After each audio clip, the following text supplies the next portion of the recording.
అంబటి రాంబాబుని చూసి వచ్చాను. నాకు ఎప్పుడో 89లో ఆయన మొట్టమొదటిసారి శాసనసభ్యుడు అయినప్పుడు జక్కంపూడి రామ్మోహన్ రావు, రాంబాబు వీళ్ళంతా ఒక బ్యాచ్ ఉండేవారు.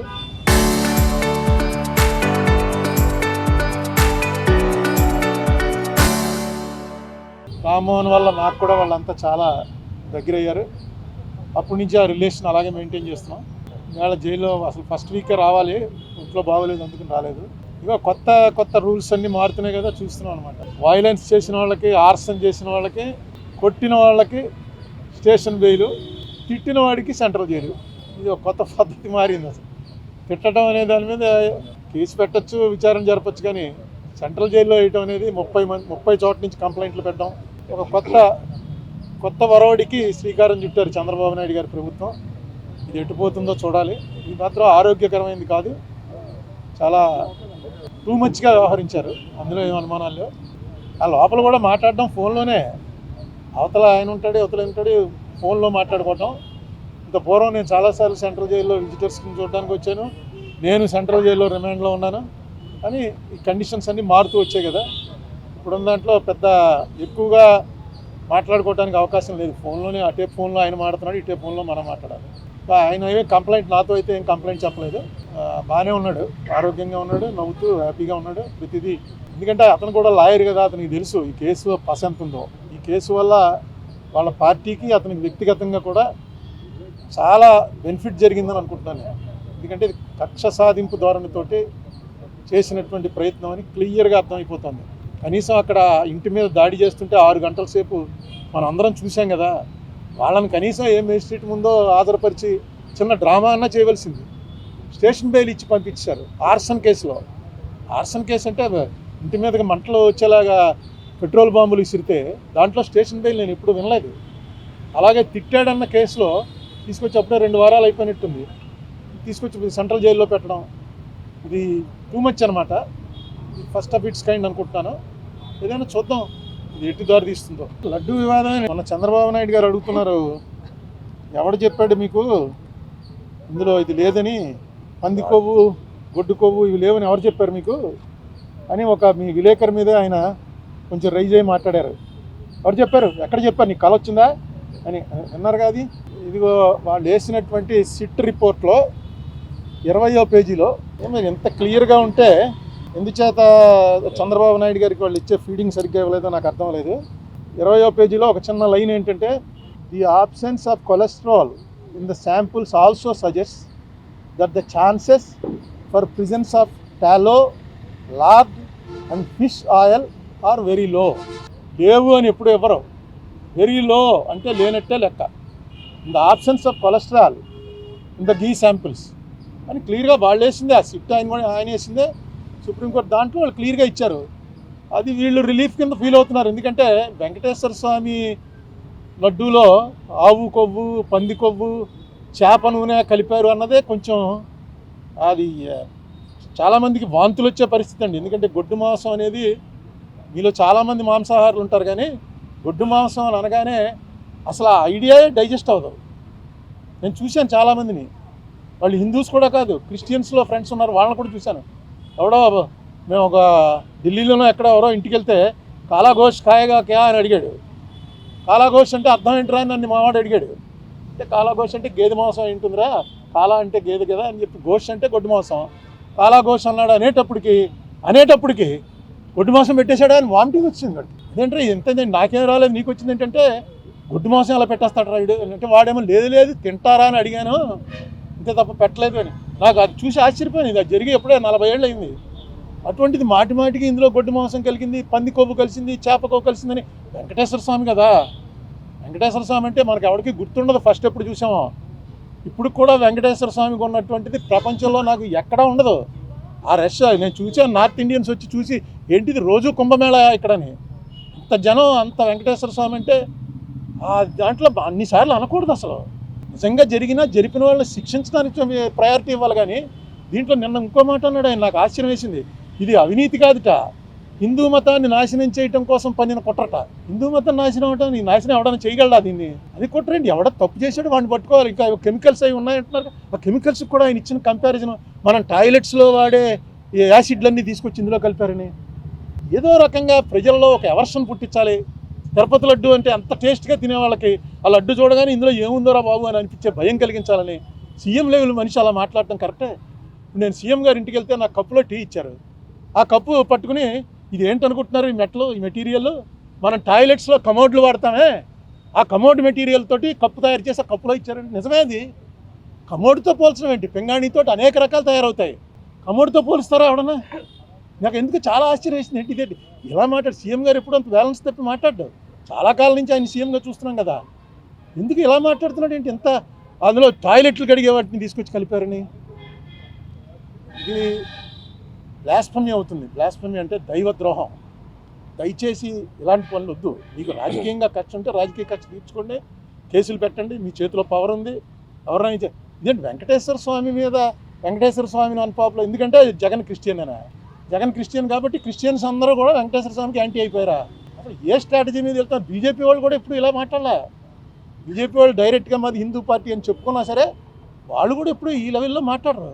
మన మాజీ మంత్రివర్యులు వైఎస్ఆర్ పార్టీ సీనియర్ నాయకులు అంబటి రాంబాబు గారిని పరామర్శించాం.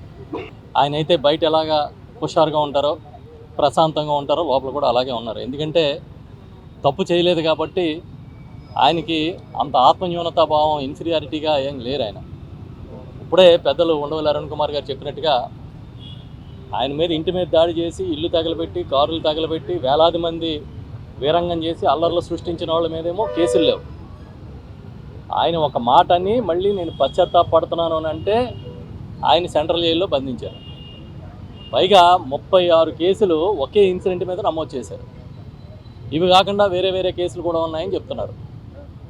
అంటే బహుశా ఇంత దుర్మార్గమైన పరిపాలన చంద్రబాబు నాయుడు గారు చేయగలుగుతాడని మేమే కాదు, తెలుగుదేశం పార్టీ నాయకులు చాలామంది కూడా ఊహించి ఉండరు. అంటే ఏం ఆశించి ఇది చేస్తున్నారో కూడా వాళ్ళకే అర్థం కావట్లేదు. ఈ ప్రభుత్వం అన్ని విషయాల్లోని ఫెయిల్ అయిపోయి చివరికి ఆ ఫ్రస్ట్రేషన్లో కూరుకుపోయి ఇలాంటి సంఘటనల ద్వారా డైవర్షనల్ పాలిటిక్స్ చేయాలని ప్రయత్నం చేస్తున్నట్టుగా కనబడుతోంది. ఒక కాపు నాయకుడు, ఒక సీనియర్ నాయకుడు, సుమారు 40 సంవత్సరాల నుంచి రాజకీయాల్లో బాగా పరిణితి ఉన్నవాడు, గతంలో ఎప్పుడూ రాజకీయంగా తప్పులు చేసిన చరిత్ర లేనివాడు, అలాంటి అంబటి రాంబాబు గారిని తీసుకొచ్చి ఇవాళ రాజమండ్రి సెంట్రల్ జైల్లో పెట్టి ఏం సాధిద్దామని, ఎలాంటి మెసేజ్ ఇద్దాం అనుకుంటున్నారు మీరు? మాకు అర్థమవుతోంది. ఎందుకంటే ఈ రాష్ట్రంలో మీరు కొన్ని సామాజిక వర్గాల్ని టార్గెట్ చేయడం అనేది మీరు అధికారంలోకి వచ్చినప్పుడల్లా అది చాలా సహజమైపోయింది. ఇక్కడే ఇదే జైలుకి ఆపోజిట్లో ఉన్న ఆ రోజు జనరల్ హాస్పిటల్లో 2014-19 మధ్య ముద్రగడ పద్మనాభం గారిని కూడా అక్రమంగా నిర్బంధించారు, చాలా దారుణంగా హింసించారు. ఇవాళ మళ్ళీ ఆయన ఇంటి మీద దాడి చేసి, అంబటి రాంబాబు గారు ఇంటి మీద దాడి చేసి, ఆయన వీరంగం సృష్టించి, ఆయన ఆఫీస్ పగలగొట్టి, తగలబెట్టి, బాంబులేసి, పెట్రోల్ బాంబులేసి, పైగా ఏదో వైఎస్ఆర్ పార్టీ ఒక అరాచకమైన పార్టీలాగా మీరు ప్రచారం చేయాలని ప్రయత్నం చేస్తున్నారు. పైగా చంద్రబాబు నాయుడు గారు అంటారు బీజేపీ బాధ్యత తీసుకోండి, ఈ ప్రచారం బాధ్యత తీసుకోండి, ప్రజల్లో తీసుకెళ్ళండి అని. అంటే బీజేపీ భుజం మీద తుపాకి పెట్టి కాల్చాలని ప్రయత్నం. ఇంచుమించుగా కూటమిలో ఉన్న భాగస్వాములందరూ, సీఎం, డిప్యూటీ సీఎం, బీజేపీ రాష్ట్ర అధ్యక్షుడు, ఇతర నాయకులు అందరూ కలిపి ఒక పెద్ద ప్రెస్ మీట్ పెట్టారు. వాళ్ళు దేనికోసం పెట్టారు? ఈ రాష్ట్ర సంక్షేమం కోసమో, లేకపోతే ఈ రాష్ట్రంలో ఉన్న ఆర్థిక పరిస్థితి కోసమో, పోలవరం ప్రాజెక్టు కోసమా, లేదా అమరావతి అభివృద్ధి కోసమా? దేనికోసం పెట్టారు? వెంకటేశ్వర స్వామి కీర్తిని, ప్రతిష్టని దెబ్బతీసే కార్యక్రమం కోసం పెట్టారు. ఎందుకన్నా దుర్మార్గం ఏమైనా ఉంటుందా? అంటే రాసే పత్రికలు, చూపించే ఛానల్స్ ఉన్నాయి కాబట్టి మీరు ఆడింది ఆట, పాడింది పాటలాగా జరిగిపోతుంది అనుకుంటున్నారు. ఇప్పుడు రాంబాబు గారి మీద ఒక ఇన్సిడెంట్ మీద 36 కేసులు వేశారు. నేను నిన్న ఇవాళ మీడియాలో చూసా, ఒక కార్యకర్త అభిమానంగా మన గౌరవ మాజీ ముఖ్యమంత్రులు జగన్మోహన్ రెడ్డి గారి ఫోటోకి ఇలా రక్త తిలకం దిద్దాడంట, తన వేలు కట్ చేసుకుని. అతని మీద కేసు పెట్టారు. మొన్న తిరుపతిలో కోడిని కోసారని కేసు పెట్టారు. వెస్ట్ గోదావరిలో మేకను కోసారని కేసు పెట్టారు. ఇంకెక్కడో కేకును కోసారని కేసు పెట్టారు. అంటే మీరు అయిపోయింది, మీరు చెప్పుకోవడానికి ఏమీ లేదు, మీరు చెప్పలేని స్థితికి వచ్చారు. మీరు టోటల్ అడ్మినిస్ట్రేషన్లో ఫెయిల్ అయిపోయారు కాబట్టి ఈ లడ్డూని పట్టుకుని వేలాడుతున్నారు. తిరుపతి ప్రసాదం పేరుతో వెంకటేశ్వర స్వామి కీర్తిని దెబ్బతీయాలని ట్రై చేస్తున్నారు. అలా అంబటి రాంబాబు గారు ఏ తప్పు చేశారు? ఆ ఫ్లెక్స్ మీరు కట్టడం తప్పు కదా, అసలు అధికారులు దానికి ఎలా పర్మిషన్ ఇచ్చారు? ఆ విషయం అడిగితే తిరిగి పచ్చి బూతులు ఆయన తిట్టి తెలుగుదేశం పార్టీ మహిళా నాయకులంట. అసలు మహిళలు అలాంటి భాష మాట్లాడతారని మేము ఎప్పుడూ వినలే. పచ్చి బూతులు మాట్లాడుతూ అంబటి రాంబాబు గారి మీద దాడికి వచ్చి స్వయంగా స్థానిక ఎమ్మెల్యే నేనే తీసుకొచ్చాను దాడులు చేస్తామని చెప్పి ఆ స్థానికంగా ఉన్న ఎంపీ ఈ మధ్యకాలంలో రాజకీయాల్లోకి వచ్చి కేంద్ర మంత్రి అయిన మరొక ఆయనేమో సినిమా చూపిస్తామని చెప్పి ఏం చూపిస్తారు మీరు సినిమా? ఇదే సినిమాలు చూపించాలంటే నిజంగా అనుకుంటే వైఎస్ఆర్ పార్టీ అధికారంలో ఉన్నప్పుడు మీరు చాలా సినిమాలు చూడాలి. ఎంతకాలం మీరు అణగదొక్కుంచుతారు? ఇవాటికి ఒక కొత్తగా పెన్షన్ ఇవ్వలేదు, ఒక రేషన్ కార్డు ఇవ్వలేదు, ఒక రోడ్డు వేయలేదు, మాట్లాడితే అబద్ధాలు. ఈ వాళ్ళకి ఏ హెడ్లైన్స్ వస్తాయని అంబటి రాంబాబు గారిని సెంట్రల్ జైల్లో పెట్టినంత మాత్రాన వైఎస్ఆర్ పార్టీ భయపడిపోద్దని, వైఎస్ఆర్ పార్టీ కార్యకర్తలు బెంబెలెత్తిపోతారని అనుకోకండి. ఆయనైతే చాలా ధైర్యంగా ఉన్నారు రాంబాబు గారు. ఆయన ఒకటే చెప్తున్నారు, తప్పు చేసి జైలుకి వస్తే బాధపడాలి కానీ నేనేం తప్పు చేశాను?